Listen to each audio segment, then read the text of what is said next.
2019, this is me, 80-ish kilos getting into cycling, but with a pretty big background in swimming and running. Initially, I hit 3 rides per week, a threshold, VO2 max and endurance session, which looked something like 8 by 6 minutes at 100% of FTP for the threshold session, 7 by 2 to 3 minutes at 120% of the VO2 max, and then a long 4 to 6 hour ride, depending on the week and what I had planned. Within 3 months this block starting, I then tested my FTP, with it coming out at 283 watts, or 295 watts for the 20-minute test which I did. Everything was done to perfection though on Zwift, which meant that every single workout was done to the T, and I believe that this consistency that I had played an absolutely integral role in sort of my success and progression over the last few years. Anyway, at this point I would have called myself pretty well acclimatized to the stress and the load I was putting on my body, so I implemented an additional ride, which was actually 3 hours 20 minutes, and this was a longer style tempo session, with the main set being 3 by 25 minutes at 85% of FTP,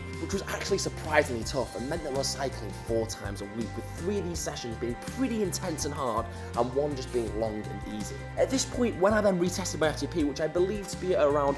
4.5, 5 months after that last test, it came out at 335 watts, which was a big significant jump, which I put down to my legs adapting to stress really well, but also not having that lactic acid buildup, which I struggled with massively previously, whereby I'd do any little interval or effort, my legs would blow up, lactic acid would build, and then I wouldn't be able to recover, and each interval, or each subsequent interval after that, would just go down and downhill until I could no longer hit the efforts. Whereas now, I'd acclimatized to the load, I was feeling good, fresh, and I wasn't having this build-up, which meant I could hit the sessions perfectly, and actually, I could hit the power numbers, which was pretty damn sick. Well, for me anyway. As the months went on, my FTP peaked at 350 watts, but sadly it went downhill from there, as I switched my focus from having that peak 1 hour power to be able to hold a longer sustained tempo effort, which was more race specific for myself. So that's pretty much a summary of where I'm at currently at the moment.